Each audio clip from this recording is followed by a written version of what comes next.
the overwhelming need is solutions that help address burnout so that providers of all types can reconnect with the joy of providing care, the connection to patients, and what really matters. And the only way we're going to be able to differentiate where AI is appropriate to use is by having those practitioners be part of the design, the deployment, the monitoring of the AI within their domain. Hi, I'm Rachel Chalmers, and this is Generationship, the podcast at the intersection of infrastructure and artificial intelligence. We are the generation that's exploring generative AI. We are a finite group of people with a finite set of resources, and we have to share this infrastructure. We have to find fair and ethical ways to do that. The first generation ship has already set sail.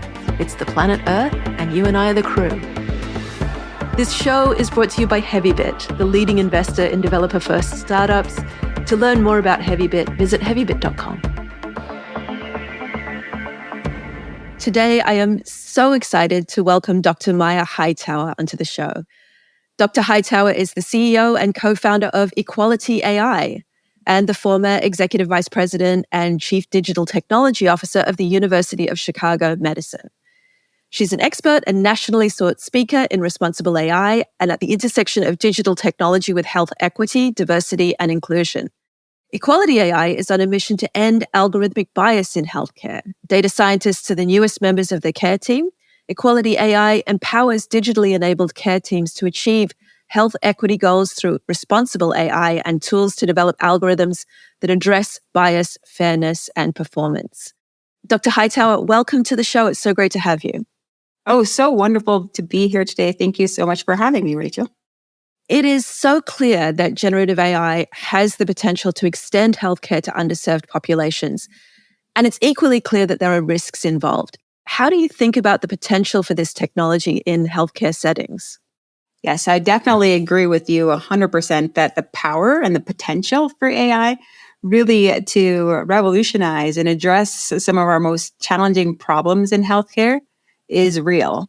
And that across the different things that we do in healthcare, provide care, administrate healthcare, manage risk, all of that is possible to provide better care for underserved populations, to provide better care for everyone. But at the same time that we think of the upside, you always have to think of the risks and making sure that we are mitigating those risks, that we're identifying them. And the risk when it comes to generative AI is that it works for some and not everyone, that it provides benefit for those that are well represented in the training data set, where it provides a lot less benefit for those that are underrepresented in the training data set. And I think it's important to understand that in a healthcare data training data set is skewed in a very interesting way. It's not in the same way as, say, social media training data sets or the World Wide Web. It really skews to older, sicker, and those that seek care frequently. And so those that are underrepresented include those that seek care less often, that may have systemic barriers to accessing care. It could be geographic, rural versus urban. It could be age. Young people are underrepresented in healthcare training data sets. It can be by disease. If you have a rare disease, you're underrepresented in a training data set versus something that's more common like cardiovascular disease or diabetes. And so healthcare is special in that we serve everyone. And in order for generative AI to provide benefit for everyone, including underserved populations, we really need to make sure that we're both identifying risk for widening disparities, and making sure that the technology really works for everyone. That's a really interesting perspective because I'm reminded of that old logical suggestion that, if you see hoof prints, don't think unicorn, think horse. But of course, if you have a child with an orphan disease, it is a unicorn. And the tendency of generative AI in its spicy predictive text capacity is to immediately go for the horse. But sometimes we're dealing with edge cases. How do you accommodate that in a medical paradigm that's going to be harnessing generative AI? Yeah, absolutely. And, there's more to AI than generative AI. We still have really good predictive models like computer vision that also provide incredible opportunity. When it comes to the rare cases, you really have to make sure that the models are fit for purpose, that they really are being trained for a specific problem. And when it comes to rare diseases, there's actual methodology to be able to augment the signal of a rare disease to make sure that you really are developing a model that's going to help identify those needle in a haystack type situations. And so, from a data scientist or from an AI research scientist perspective, making sure you're really leveraging the entire body of AI methods targeted for what you are developing a model for. And then for a consumer, and sometimes it's the healthcare system as the consumer, they're the buyer or the distributor of a model, making sure that when it's deployed, that fidelity to the actual intended design and usage of the model is maintained. Because sometimes, there's this tendency, you've got this tool, it seems to work pretty well for correlated cases, but it's actually in those correlations where it may not actually be suitable for that particular problem. It's just correlated that you may be using it inappropriately. Oh man, I read about one of these the other day. Somebody was training a model on detecting skin cancers. And it turned out that the correlation it was turning up was, is there a ruler in the image? Because if there was a scale in the image, it was much more likely to be from a medical setting and therefore much more likely to be cancer. Yeah, exactly. It was amazing. Yeah. Great example. It's like, okay, all you have to do for skin cancer diagnosis is stick a ruler in there. If you're measuring it, it must be bad. And your point about models' fitness for purpose makes me think about, I remember when ChatGPT was just starting to explode and everybody was writing about it. And one very serious bro online actually used it for talking about his career and talking about some of his emotional problems. And it was remarkably effective. And he said, I guess this is how people feel about therapy. And I was like, yes, everyone should do therapy. You're right. But I also thought about the risks of that. And of course, if you give it the right prompts, ChatGPT will encourage you to jump off a bridge. We already had therapy tools like Wobot. And the difference was they had these much stricter guardrails because they understood the use case and they understood what the risk model was. Is that a good example of what you're talking about with the model's fitness for purpose? Absolutely, especially for the chatbots, where when they're being deployed for a healthcare specific situation. And there's a lot more rigor when it comes to providing the chatbots that are deployed within a healthcare system, but far less rigor when a chatbot is being deployed, say, on a website for a health advocacy group. And there's actually been cases where to help consumers that may have eating disorders, this is an actual example, an eating disorder type of situation where they were getting advice and the chatbot advised them to go on a diet. Oh my God. Exactly. So it's like, And so that's where when you have these non-fine-tuned generative AI models that are not fine-tuned for the specific use case, and you have the human in the loop. And so in most healthcare settings, human in the loop still needs to be present in order to provide those checks and balances to be able to mitigate the risk on, making sure that the patients really are getting good information. And when deployed in healthcare systems, that currently continues to be the model that generative AI specifically just isn't good enough for those rare cases where it may give advice that could cause harm to patients, similar to the examples where you gave, where it may promote increased risk of suicidal ideation or suicidal acts, or advise dieting for somebody with an eating disorder. Do you see those as the most serious risks, or are there other more serious risks that we're not paying attention to? Well, I think that it's not less is the one-off. I think more of when it comes to size and scale is just overall utility. Who benefits from specifically we're talking generative AI model. If you have a generative AI model that is say a chatbot or that's providing some level of triage, who's adopting it? Who is having another way to access healthcare and who is not? And so there's going to be inherent differences in the level of acceptance of technology. And when we've actually learned this from digital health in general. I'll use the example of the patient portal. Many of us, when we have MyChart or some sort of access to a patient portal where you can chat with your doctor, you can get prescriptions, you can make appointments. Well, we know that the adoption of that technology is higher amongst those that are socioeconomically well off, that are higher digital literacy, and hence have easier ways or more avenues for navigating healthcare resources. You can get an appointment at 2 a.m, right? Where others who haven't maybe adopted the technology as readily have to pick up the phone and still use really archaic ways of accessing care. So that can be a barrier to access care, widening a disparity. So just from a utility perspective, how have we deployed in a way that is culturally appropriate, that's even, say, language-wise? Yeah. Is it, we know that now with generative AI, it should be so that no matter what language you're speaking, that you're able to access that technology, but has it been deployed language agnostic, right? And so can every patient population access the technology? If you need a computer, you need to use the patient portal in order to leverage generative AI, then already we know that it skews higher socioeconomic status, higher digital literacy, so higher value to those that already have a lot of healthcare resource or disproportionate amount of healthcare resource. So I think that is actually more worrisome when I think about generative AI and is utility from a utility perspective.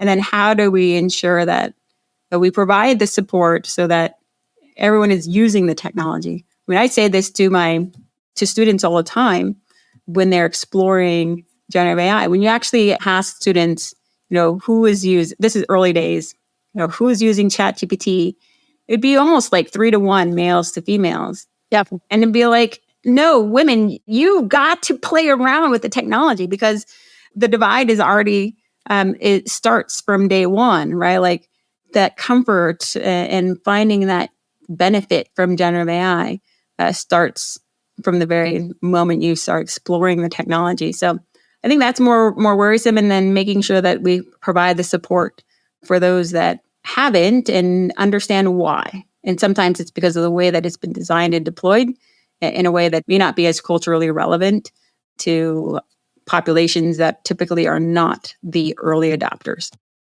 I'm reminded of an amazing book by Anne Fadiman called The Spirit Catches You and You Fall Down. I don't know if you've read it. Oh, yes, of course. Yes, lovely, wonderful.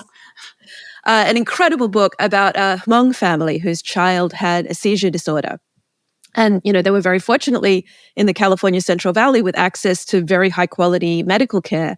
However, the Hmong family didn't have very much English, and the medical team had very little cultural understanding of Hmong cultural practices. And the resulting series of miscommunications led very tragically to the child's death. And in reading it, although it's a very compassionate book, I felt very convicted as a technocrat because the medical team, while proceeding from these absolutely laudable aims, were so enmeshed in their technocratic context that they did not have the imagination to understand where the family was coming from and why the miscommunication was happening.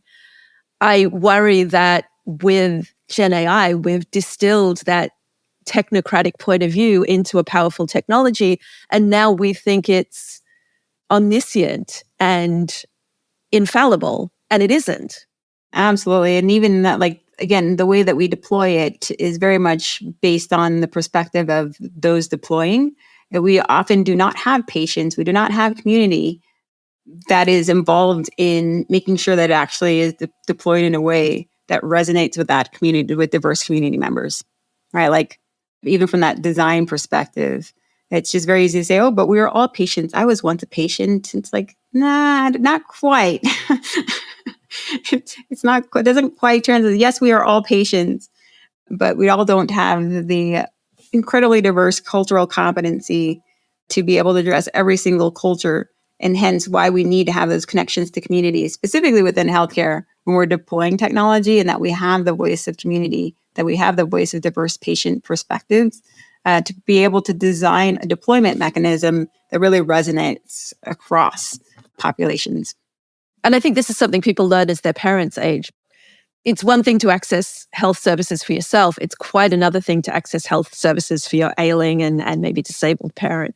And that, I think, is when people start to learn a little humility and imagination. But by then, it's often a little late. What can healthcare providers and technologists do to mitigate some of these risks?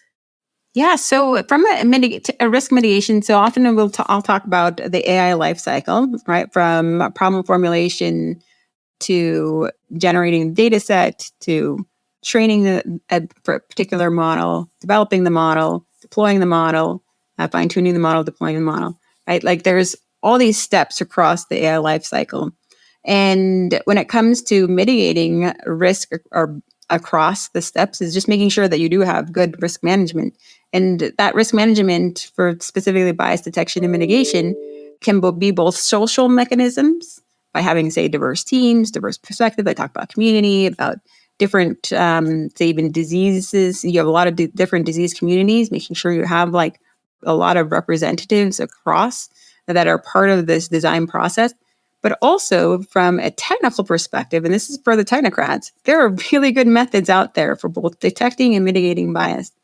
And so we need to be systematic about in our MLOps process at leveraging these methods so that we know, even if it's just stratifying performance across demographic groups, that the models actually work across demographic groups, right? Just because it works on the aggregate, do you actually truly know who it's working for?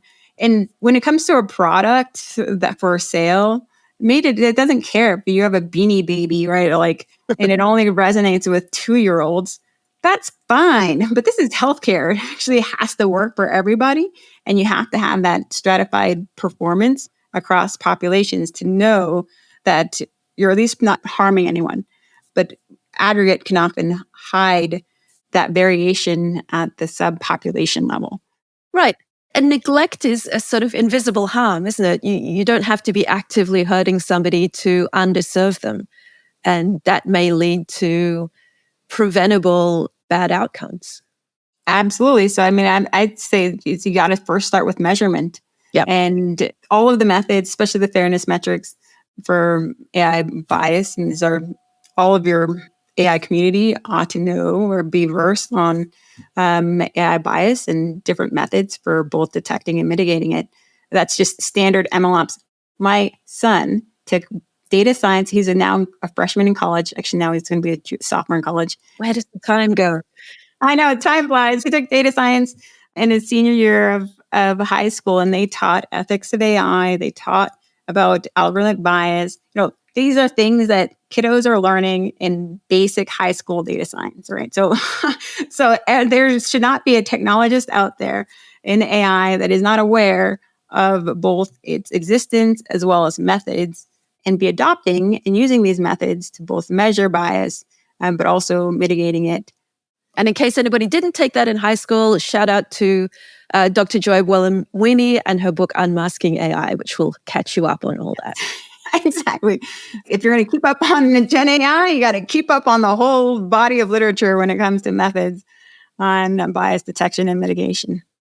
I know my friends in nursing and midwifery are watching these trends with apprehension for the future of their jobs. And being my friends, they're doing the kinds of hands-on community care that we hold up as the ideal. What are some strategies for healthcare workers to coexist with AI in the workplaces of the future? Yeah, that is a great question. So definitely from a co-development perspective, nurses, midwifery, we all need to be part of the process when it comes to how AI is adopted within your healthcare system. What kind of problems is AI going to be leveraged to address?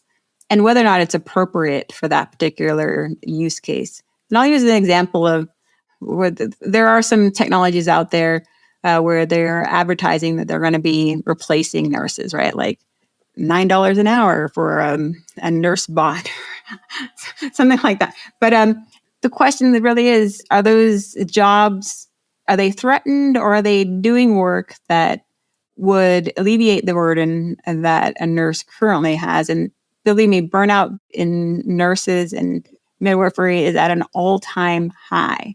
And so the overwhelming need is solutions that help address burnout so that nurses and midwives and providers of all types can reconnect with the joy of providing care, the connection to patients, and what really matters. And the only way we're going to be able to differentiate where AI is appropriate to use and where that human touch and human in the loop and human oversight is necessary is by having those practitioners be part of the design, the deployment, the monitoring of the AI within their domain. So get involved, be involved in AI governance, be involved. All these healthcare systems have AI governance or are developing AI governance mechanisms. They have technologists that are responsible for deploying it. Those technologists are supposed to be deploying it in a way that's assistive and not punitive. And so they're looking for that feedback. They're looking for that engagement. And sometimes they just need a little nudge. Say, I'm going to be there. You're not going to know. And believe me, the technologist doesn't have the background to know when it's appropriate or best used to, as best used to alleviate burden. The administrative burden is overwhelming in healthcare. And when there's an opportunity to reconnect with our primary mission when it comes to providing care and connecting with patients, connecting with community, connecting with the reason why we entered into care delivery in the first place. I mean, it's true for all of us. We don't want the computers to do the parts of our job that are fun and generative. We want them to do the parts of our job that are tedious and soul-destroying. Absolutely. And the idea is really so that everyone can work at the best of our capabilities, right? We want tools. That's what a tool does. A tool makes us that much better, right? And Gen AI is no different than any other generic tool in providing that opportunity to be the best version of us when it comes to whatever task it is that we're trying to do. And so that's how I see Gen AI. If it can make us better at what we do. And give us more time to sit in the garden and read books and recover from burnout. Yeah, exactly. So there's going to be a tipping point, though. Yeah. And at that tipping point, I think that where jobs really are going to be replaced, but there should be adequate time to understand where there's opportunity for upskilling, where there's opportunity for skilling for other tasks and opportunities. And that's really what we should be doing concurrently, is figuring out, how do we make sure that each individual, if you're responsible or care team, for a team of providers, for a team of employees, that those employees are preparing for this opportunity to be the best of themselves. And that best of themselves may not be in the current way that they envision their role. And you're living this right now. How is the experience of founding Equality AI different from the very senior academic positions that you've held in the past? Yeah, so I think that for Equality AI, what's different, it's all the stuff that I wouldn't have had to manage as, say, a technologist, right? So if I'm a chief digital technology officer, I have my technology team. We're very focused on digital transformation. We have project managers that we can work with. We have a marketing team that we work with. We have a sales team that we work with. But we aren't responsible for sales. We aren't responsible for marketing. We're not responsible for, say, project management per se in itself. But we're not responsible for legal. We're not responsible for HR. We have all these wonderful, helpful people to help us. Well, of course, as you know, as a founder, you're now it. You're the janitor. And the janitor, and the administrative assistant. And so the wonders of Gen AI specifically has been in that, of course, all of these amazing and innovative companies that allow for essentially the fractional HR through your software, or fractional legal through this other software. I won't name specific software that we use, but we have all sorts of technologies that we use to be able to enable me as a novice salesperson be perhaps a mediocre salesperson. Wow, underselling yourself right there. But yes, so there's that's, I think, the power of generative AI. Oh my gosh, I use it all of the time, right? Like, how do I become an expert as fast as possible?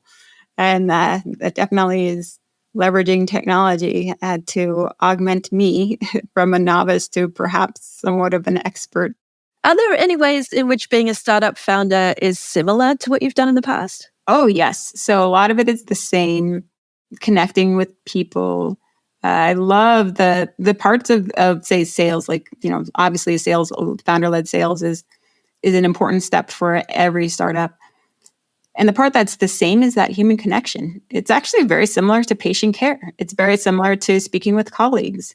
And that once you've realized that 80% of whether it's sales or presenting to investors or talking with investors, a lot of those communication skills are universal. Yeah. So that part has been pretty seamless. What are some of your favorite sources for learning about AI?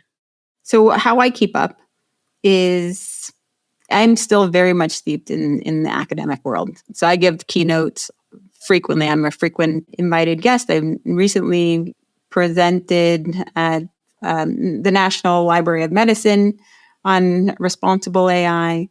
Tomorrow, I'll be giving a presentation to the General Accountability Office. Wow. Yeah, so that'll be a lot of fun. So I'm very connected to academia. And so that helps me. My colleagues help me keep current. And so I write as well. Generally, these are academic publications for like New England Journal of Medicine AI. And I'm usually a co-author. So I'll write with my colleagues, and then that process enables me to keep current.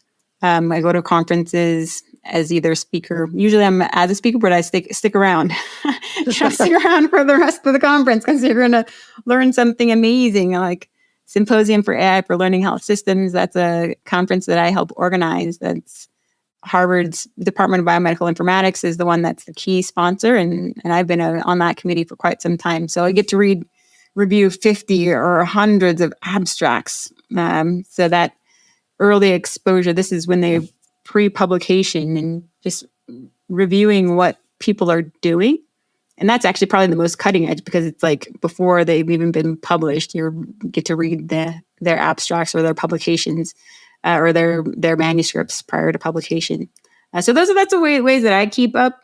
I wouldn't say that's going to be your general way.